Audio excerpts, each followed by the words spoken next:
next gentleman coming to the stage is a favorite of ours here. I'm sorry? Leave his mom out of this and I'll leave this out of your mama. Wow. Yeah, exactly. The comedian said it better than I did. Fuck you. The next gentleman coming to the stage is a friend of ours. Please give it up for Mr. Brian McNett.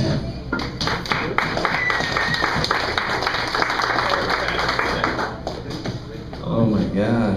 Jericho's mom is getting some fucking insults thrown around here tonight.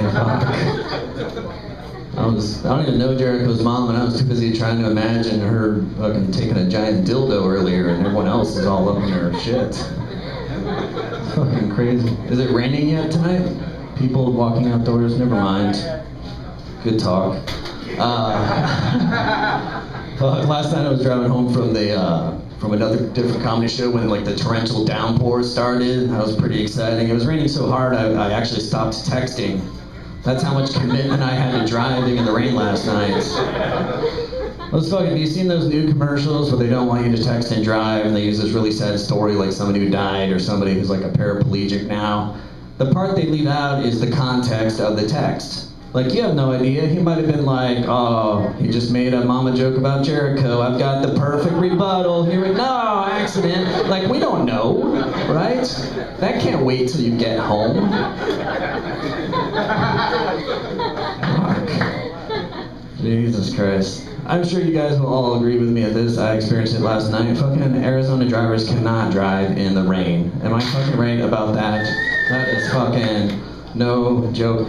This is what happened when I was going home last night. I almost got home. I was like right around toward getting into my neighborhood, and there's a car coming toward me, right? So she's driving, and it's all rainy, windy, and this giant branch breaks off from a tree, lands on her hood, she loses control, crashes into her house, and I'm like, fucking Arizona drivers, when are you gonna learn how to drive, you know? She's bleeding, laying out of the car, going, call the 911, I'm dying, and I was like, not until I tell you how bad you are at driving.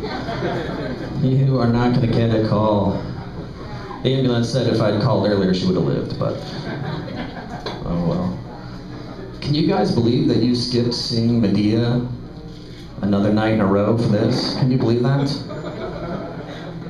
Small White Girl, how many times have you seen the new Medea movie?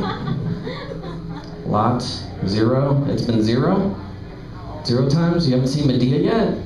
You've seen it once? That's amazing. Me and my friends, we go every day, religiously, 13 days in a row we've gone. On the weekends, we do a double Medea. For those of you who did not grow up on the streets like me, that's when you see the new Medea movie twice in a row. That's what you did. Have you guys ever done a triple Medea? You can't, it's impossible. That was a trick question. Not even black people can see Medea 3 times in a row.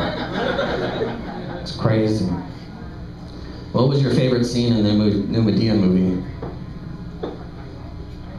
Mine was when she was acting like a sassy old black lady. That was my favorite part. I didn't see it coming. I'm like, oh, I don't think she's gonna act sassy this time. And then she did. It was crazy. I couldn't believe it. Oh my God. So recently I was working at a call center. I won't say how recently because it's kind of embarrassing, but just for the sake of the story, let's pretend it was earlier today. Just if you guys can just leap into the world of imagination. Imagine I have a shitty day job. If you guys can do that for me, just for the sake of tonight, just indulge me. That'd be great. So I made the mistake of telling my coworkers that I do stand-up comedy.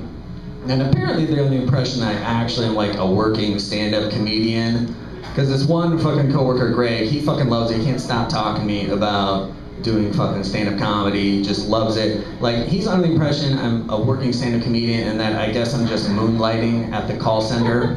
Like, it's the comedy off-season, and they're like, in the fall, comedy's gonna call. Hello, oh, it's comedy? Oh, I'm off, guys, see you later. I'll be back next summer when we're off. So fucking today, this is what happens. I'm on break, and he comes chasing me down. Not like we were hanging out and talking. He like chases me down. He's like, hey Brian, I have to tell you this new joke I heard. I'm like, okay, cool. So he tells me this joke. I'm sure you guys have heard some version of this joke before. But the joke is that a guy gets on a plane, sits next to a beautiful lady, and she says that she's going to speak at a sex convention and talk about sexual stereotypes and how they're not true. Like everyone thinks black men have the largest penises. It's not true. It's Indian Americans. And French aren't the best lovers, it's actually Jewish. And then the guy leans in and says, oh, I didn't introduce myself yet. My name is Tonto Goldstein. Right? Hilarious joke, right? Haha. So then he says this to me. This is what he says. And he says, hey, Brian, why don't you put that in your act? I'm like, what the fuck? That's why you chased me down? Because you guys know how you love the cutting-edge comedy of jokes you heard at a slumber party when you were 12, when somebody was reading jokes out of the big book of jokes 2, fucking some shit, god damn it.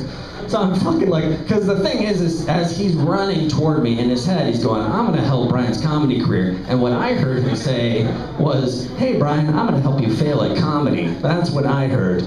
Like, the only way I would have found it acceptable is if, unbeknownst to me, the manager of the call center had called everybody into the office and been like, look, Brian is the future of this company. We need to keep Brian here. And if he becomes famous as a comedian, he's going to leave. We need to keep him here. But we can't tell him to not do comedy. And then Greg was like, I'm on it. Hey, Brian, shitty comedy jokes. You ready? Then here's a new one. Also, if you want to hit him with some knock-knock jokes, that's what people love. I don't know if you want to do glad I didn't say orange or interrupting cow. Hey, you pick it. That's no problem.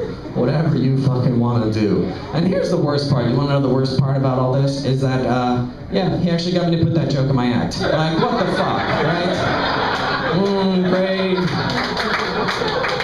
You tricked me for the last time. Anyway, you guys are great. Thanks for coming. Brian McNett, everybody! He tricked you guys into listening to his joke about Tonto Goldstein. That's amazing. That's true comedy right there. You just fucked this entire audience with your huge comedy dick. That was great. You guys have been fucked now. Even all you Tucson people, you all just got fucked by Phoenix. Yeah, welcome to the club, motherfucker. All right, have another roofie colada. It'll be good. All right, coming up next.